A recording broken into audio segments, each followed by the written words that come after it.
नमस्कार विद्यार्थी मित्रांनो, आपण आजच्या व्हिडिओमध्ये पाहणार आहोत स्वाध्याय 17.3. ओके. प्रश्न पहिला दिला आहे आपल्याला. आकृतीत त्रिकोण एस-टी-डी व त्रिकोण पी-सी-ओ या दोन एकरूप त्रिकोणांच्या शिरोबिंदूची संगती एस-टी-डी-पी-सी-ओ अशी आहे. ओके. तुम्हाला संगती दिली बघा, एस-टी-डी आणि पी-सी-ओ. ओके. तर कोणत्या कोणाची जोडी संगत नाही, तर तुम्हाला शिरोबिंदूची जी संगती दिली त्याच्यानुसारच कोणांच्या जोड्या निघल्या पाहिजे बरं का. आता पहिली दिली बघा टी एस डी. बघा टी पासून एस कडे गेलो, टी एस आणि नंतर डी कडे आलो, T S D. Okay, T S D. आणि दुसरा आहे सी पी ओ. बघा इथं जसं आपण मधातून इकडे आलो आणि नंतर शेवटी गेलो, तसंच इथं आहे का बघा. बघा टी एस डी आणि इथं सी पी आणि नंतर ओ कडे चाललो बघा.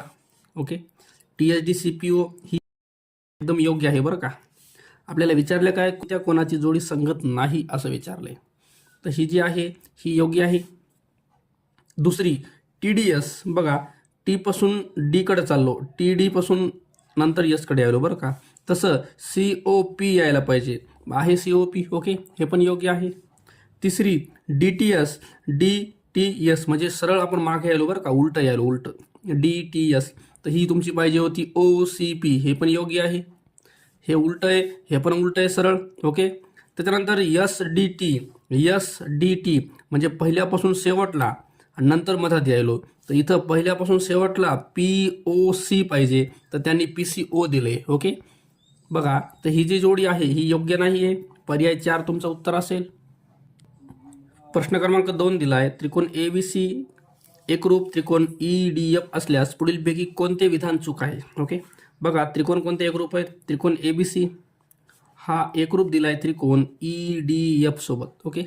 तर पहिला पर्याय सांगितला ए सी आणि ई एफ इक्वल आहे का. बघा पहिल्या याच्यामध्ये बाजू ए सी, पहिला आणि शेवटचा पॉईंट घेतला बरं का, ए सी. तर इथं पहिला आणि शेवटचा ई एफ असायला हवं होतं. ओके. तर इथं एफ ही दिले, चालतं बरं का, हे पण चालतं, योग्य आहे हे. त्याच्यानंतर अँगल ए आणि ई इक्वल. अँगल ए आणि ई म्हणजे पहिला जो अँगल ए आहे तो एकरूप आहे अँगल ई सोबत, हे पण योग्य आहे. नंतर कोण ए सी बी. बघा पहिल्यापासून शेवटकडे चाललो, नंतर मधात यायलो बरं का आपण, म्हणजे कोण ए सी बी हा एकरूप आहे पहिल्यापासून शेवट आणि नंतर बी कडं. तर इथं ई एफ डी पाहिजे, कोण ई एफ डी पाहिजे पहिल्यापासून शेवट आणि नंतर मधामध्ये. ओके. तर हे पण त्यांनी योग्य दिले. पर्याय चौथा बघा रेख ए बी. ए बी म्हणजे पहिले दोघं जण, ए बी हे एकरूप आहे, ए बी एकरूप आहे ई डी सोबत, ई डी सोबत. ओके. पण यांनी काय दिले, डी एफ दिले, डी एफ. बघा हे पहिले दोघं ए बी, तर पहिले दोघं ई डी यायला पाहिजे होतं, ई डी, पण त्यांनी काय दिले, डी एफ दिले. तर हे तुमचा चुकीचं आहे. ओके. आणि हेच आपलं उत्तर आहे. प्रश्न क्रमांक 3 दिलाय आपल्याला.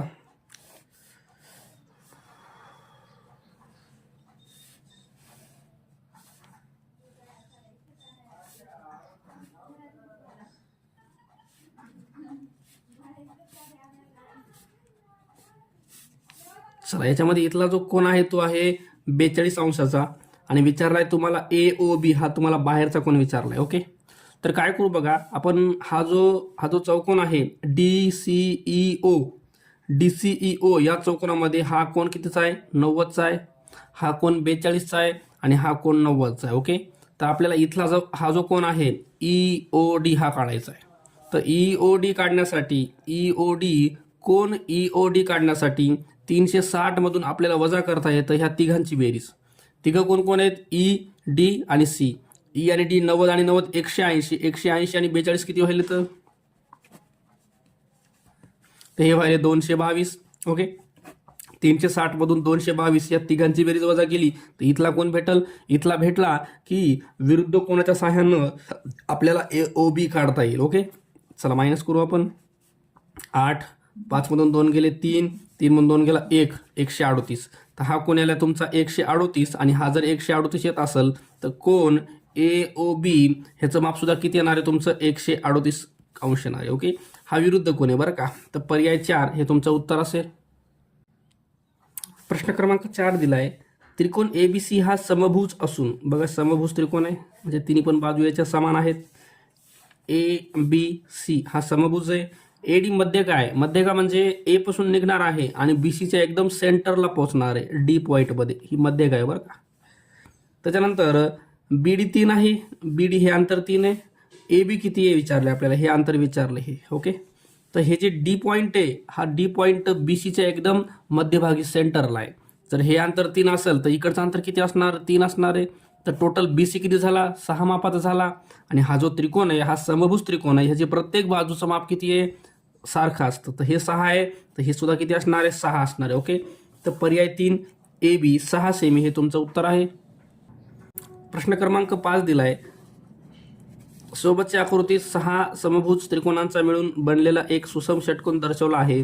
त्या त्रिकोणांच्या एकरूप भुजावर एकाच प्रकारच्या खुणा केल्या आहेत. त्यावरून त्या आकृतीत एकरूप त्रिकोणाच्या एकूण किती जोड्या आहेत. ओके, तर याच्यात सरळ एक सूत्र वापरा तुम्ही, n कंसामध्ये n वजा 1/2. n म्हणजे एकूण त्रिकोण किती दिसायलेत तुम्हाला, याच्यात 6 दिसायलेत. ओके, कंसामध्ये 6 वजा 1/2, 2 याला भाग द्या, 3 येतं, इथले 3 आणि इथं 6 मधून 1 गेला, 5 उरले, 3 आणि 5चा गुणाकार करा, उत्तर तुमचं 15 येईल. ओके, पर्याय 3 हे तुमचं उत्तर असेल. प्रश्न क्रमांक 6 दिलाय. पुढीलपैकी कोणत्या त्रिकोणात शिरोलंबाचा कोन दुभाजकांचा व मध्यकांचा संपाद बिंदू एकच बिंदू असतो. तर ह्याच्यामध्ये हे जर बघितलं आपण, समद्विभुजमध्ये नसतो, लघुकोनमध्ये पण नसतो, काटकोनमध्ये पण नसतो. तर समभुज त्रिकोण जो आहे याच्यामध्ये ह्या सर्वांचा संपाद बिंदू एकच असतो बरं का. पर्याय 4 हे तुमचं उत्तर असेल. प्रश्न क्रमांक 7 दिले आपल्याला. सोबतच्या आकृतीत त्रिकोण ABC DCB कोणत्या कसोटीनुसार एकरूप आहेत. ओके, कसोटी ओळखायची आपल्याला. ही बाजू ह्या बाजूशी एकरूप आहे, एक बाजू भेटली आपल्याला. ही बाजू जी आहे ही ह्या बाजूशी एकरूप आहे, दुसरी बाजू भेटली आपल्याला.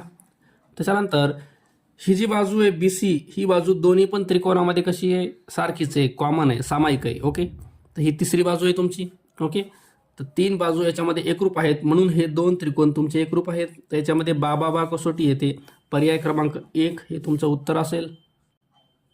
प्रश्न क्रमांक 8 दिलाय. सोबतच्या आकृतीत दिलेल्या माहितीवरून त्रिकोण PQR व SQT पुढीलपैकी कोणत्या कसोटीनुसार एकरूप आहे. ओके, बघा याच्यामध्ये हा जो कोण आहे तो ह्याच्याशी एकरूप आहे. ह्याच्यामध्ये बघा ही जी साईड आहे ती ह्या साईडशी एकरूप आहे. त्याच्यानंतर ही बाजू जी आहे PQ ही TQशी एकरूप आहे. ओके, 2 बाजू झाल्या. आणि हा जो मधला कोण आहे तो पण एकरूप आहे, कारण हे कसे आहेत, विरुद्ध कोण आहेत. त्याच्यामध्ये बाजू, कोण आणि बाजू ही कसोटी वापरून त्रिकोण एकरूप दाखवले आहेत. बाकोबा पर्याय 2 हे उत्तर असेल. प्रश्न क्रमांक 9 दिलाय. त्रिकोण ABC व XZY हे शिरोबिंदूच्या CBA आणि ZYX या संगतीनुसार एकरूप आहेत. तर पुढीलपैकी सत्य विधान कोणते. ओके, तुम्हाला ही शिरोबिंदूची संगती दिली बरं का, त्याच्यानुसारच आपल्या सर्व बाजू आणि कोण आले पाहिजे. बघा AB घेतले त्यांनी, AB म्हणजे शेवटकडून इकडं आलो आपण. बघा इथून इकडं आलो बरं का, AB. जसं इथून इकडं आलो तसं X आणि Y यायला पाहिजे, XY आहे का हे बघा तुम्ही, आहे इथं. हे कॉमा टाकला. BC म्हणजे मधला आणि पहिला, तसं इथं मधला आणि पहिला म्हणजे कोण यायला पाहिजे, YZ आहे इथं याच्यामध्ये. तिसऱ्या याच्यामध्ये काय दिले बघा, AC म्हणजे शेवटचा आणि पहिला, तर इथला शेवटचा आणि पहिला XZ एकरूप XZ आहे का इथं, हे योग्य आहे तुमचा पर्याय बरं का. पहिला पर्याय एकदम योग्य आहे. दुसरा पर्याय बघू आपण AB. आता AB जे आहे, AB शेवटचा आणि मधला हे दोघं जण आलेत, तर इथं XY पाहिजे होतं, त्यांनी काय दिले, YZ दिले, तर हे चुकीचं आहे बरं का, चुकला हा पर्याय दुसरा. तिसरा बघू AC शेवटून पहिल्यांदा आलो आपण, तर इथं शेवटून पहिल्यांदा XZ पाहिजे होतं, XZ. इथं त्यांनी ZY दिले, ZY. ओके, हे चुकलेला आहे पर्याय तुमचा तिसरा. पर्याय चौथा बघू, BC मधला आणि पहिला, BC दिले बरं पहिले, BC असेल तर याच्यासोबत कोण पाहिजे होतं, हे बघा मधला आणि पहिला BC, तर याच्यासोबत Y आणि Z पाहिजे होतं, तर त्यांनी XY दिले. ओके, तर हा पण पर्याय चुकीचा आहे. योग्य पर्याय विचारलाय तर पर्याय पहिला तुमचा योग्य आहे याच्यामध्ये. प्रश्न क्रमांक 10 दिलाय, त्रिकोण एबीसी व एक्स वाय झेड हे बीएसी आणि झेड वाय एक्स या त्यांच्या शिरोबिंदूच्या संगतीनुसार एकरूप आहेत. तर पुढीलपैकी सत्य विधान कोणते? ओके, आता त्यांनी काय सांगितलंय, कोण ए, पहिला पर्याय बघा, कोण ए जो आहे तो एकरूप आहे. मधला जो कोण आहे तो वाय सोबत एकरूप असायला पाहिजे. बघा, वाय सोबत पाहिजे. त्यांनी इथं एक्स दिले बरं का, त्यांनी एक्स दिले, तर पहिला पर्याय चुकीचा आहे तुमचा. इथं एक्स दिले बरं त्यांनी. दुसरा पर्याय बघू आपण, कोण ए हा एकरूप पाहिजे, ए हा एकरूप पाहिजे वाय सोबत, हे योग्य दिले. त्याच्यानंतर कोण बी हा एकरूप पाहिजे, बी जो आहे का तो झेड सोबत पाहिजे होता, ते पण त्याने दिले योग्य. ओके, आणि उरलेला कोण सी जो आहे का तो एक्स सोबत पाहिजे. ओके, तर कोण सी हा एकरूप एक्स सोबत, हे पण त्यांनी योग्य दिले बरं का. तर पर्याय 2 तुमचा योग्य आहे. त्याच्यामध्ये पर्याय 3 बघून घेऊ आपण एकदा. इथं ए जो आहे, ए, कोण ए, तिसऱ्यामध्ये कोण ए एकरूप झेड दिले त्यांनी. बघा, एला एकरूप कोण यायला पाहिजे, वाय यायला पाहिजे, वाय, कारण ए हा मध्यभागी आहे तर मध्यभागी वाय यायला पाहिजे, त्यांनी झेड दिले, हे चुकीचं आहे आपल्या याच्यात.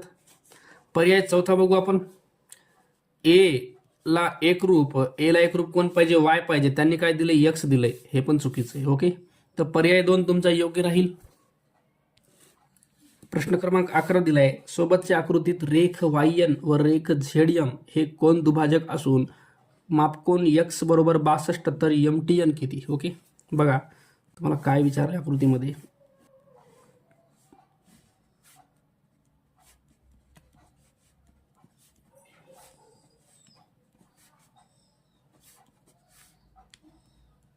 ओके, आता आपण काय करू, ह्याला वापरू आपण त्रिकोणाच्या तिन्ही कोणाच्या मापाची बेरीज 180 असते, ही प्रॉपर्टी वापरू.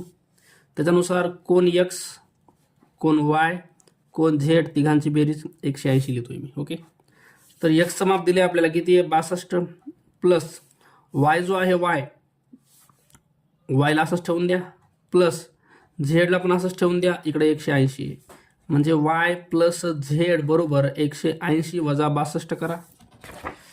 तर तुम्हाला वाय प्लस झेड यांची बेरीज किती मिळाली बघा, यांची बेरीज मिळाली 118. ओके, आता काय करायचं, ह्याला मल्टिप्लाय करायचं, ह्याला गुणायचं प्रत्येकाला 1/2 ना. 1/2 मी वायला गुणलं, तसंच 1/2 मी झेडला गुणलं, आणि 1/2 मी 118ला गुणलं. बघा, प्रत्येक ठिकाणी 1/2 गुणलं बरं का. आता वाय जो आहे वायचा 1/2 भाग म्हणजे अर्धा भाग, तर मला इकडचा घेता येतो, कोणता घेता येतो, टी वाय झेड घेता येतो, टी वाय झेड घेता येतो बरं का. किंवा हा बाहेरचा पण घेता येतो, पण मला मधातला अँगल काढायचा आहे, वाय टी झेड अँगल काढायचा आहे, बरोबर आहे.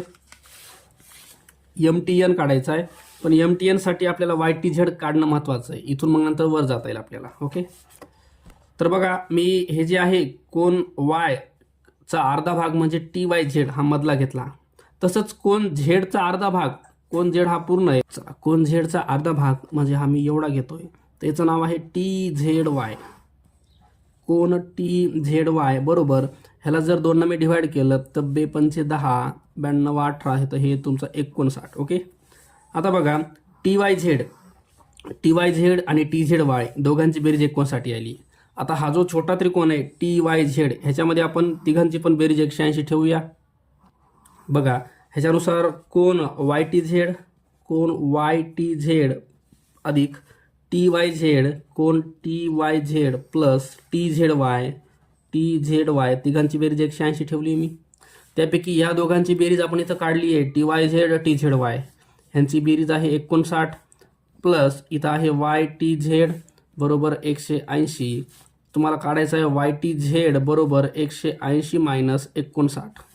तर कोण वाय टी झेड जो आहे तो तुमचा मायनस करा, 180 मधून 59 मायनस करा, हा येईल 121 मापाचा. ओके, तर तुम्हाला वाय टी झेड भेटला 121 मापाचा. बघा, वाय टी झेड कुठे आहे आपला, वाय टी झेड हा इथला जो कोण आहे तो तुम्हाला भेटला आहे 121 अंश मापाचा. हा जर 121 अंशाचा असेल तर एम टी एन हा त्याचा विरुद्ध कोण आहे, हा पण कितीचा असणार आहे, 121 अंशाचाच असणार आहे. ओके, तर 121 अंश हे त्याचं उत्तर असेल पर्याय 2. प्रश्न क्रमांक 12 दिलाय बघा, रेषाखंड एम ही एबीसीची मध्यगा आहे. हा त्रिकोण तुमचा एबीसी दिलाय. ए बी सी त्रिकोण, ह्याच्यामध्ये ए एम जी आहे का ती मध्यगा आहे. त्याच्यानंतर यावरून पुढीलपैकी कोणता निष्कर्ष निश्चितपणे निघेल. तर ए बी सी मापकोन ए बी सी आणि A C B equal, A B C आणि ए सी बी इक्वल हे अँगल इक्वल येतील असं सांगता येत नाही बरं का. मध्यकेमुळे अँगल इक्वल नसतात. मध्यकेमुळं फक्त ह्या बाजूचे दोन तुकडे होतात. बी एम आणि सी एम यांना इक्वल म्हणता येतं, यांना एकरूप म्हणता येतं. ओके. बी ए सी काटकोन आहे, हे पण नाही घेता येत आपल्याला. डायरेक्ट बी ए सी हा काटकोन घेता येत नसतो. बी एम आणि सी एम इक्वल, बी एम आणि सी एम इक्वल, तर हे योग्य आहे. पर्याय 3 हे तुमचा आन्सर असेल. प्रश्न क्रमांक 13 दिला आहे. पुढील विधानापैकी असत्य विधान कोणते. ओके. तर पहिलं विधान दिले, दोन समद्विभुज त्रिकोण हे त्यांच्या शिरोबिंदूंच्या दोन संगतीसाठी एकरूप असतात, हे योग्य आहे. दोन समद्विभुज काटकोन त्रिकोण हे पण त्यांच्या शिरोबिंदूच्या दोन संगतीसाठी एकरूप असतात, हे पण योग्य दिले. दोन समद्विभुज विशालकोन त्रिकोण हे त्यांच्या शिरोबिंदूंच्या दोन संगतीसाठी एकरूप असतात. तर हे सर्व पर्याय तुमचे योग्य आहेत बरं का. तर त्यांनी विचारले असत्य विधान. असत्य म्हणजे चुकीचं विधान विचारले, त्याच्यात चुकीचं एकही विधान नाही बरं का. पर्याय 4 हे तुमचं उत्तर असेल.